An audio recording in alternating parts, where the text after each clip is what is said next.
ஒரு நாள் துறவி ஒருவர் தனக்கு தேவையான பொருட்களை தூக்கி கொண்டு மலை உச்சிக்கு ஏறி கொண்டிருந்தாராம். அது ஒரு செங்குத்தான மலை என்பதால் மேலே ஏற ஏற சுமை அதிகமாகி அந்த துறவிக்கு மூச்சு வாங்க துவங்கியதா. அதற்கு மேல் ஏற முடியாமல் அந்த துறவி அங்கேயே அமர்ந்து விட்டார். அப்பொழுது அந்த வழியாக ஒரு மலைவாழ் சிறுமி வந்தாள். அவள் தனது 3 வயது தம்பியை தூக்கி கொண்டு மிக உற்சாகமாக பாடல் ஒன்றை பாடிக்கொண்டு மலை உச்சிக்கு ஏறி செல்வதை பார்த்தார் துறவி. அந்த துறவிக்கு பயங்கர ஆச்சரியம். அவர் சிறுமியை பார்த்து, இவ்வளவு சிறிய பையை தூக்கி கொண்டே என்னால் மலை ஏற முடியவில்லையே, உன்னால் எப்படியம்மா இவ்வளவு பெரிய சிறுவனை தூக்கி கொண்டு மலை ஏற முடிகிறது என்று ஆச்சரியமாக கேட்டாராம். அதற்கு அந்த சிறுமி சொன்னார், ஐயா, நீங்கள் தூக்கி கொண்டிருப்பது ஒரு சுமையை, ஆனால் நான் தூக்கி கொண்டிருப்பதோ என்னுடைய தம்பியை.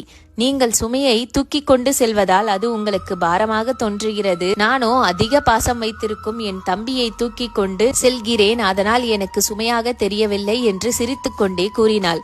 துறவிக்கு இப்பொழுது நன்றாக புரிந்தது. அன்பு எதையும் சுமக்கும் என்பதை உணர்ந்து கொண்டாராம். இந்த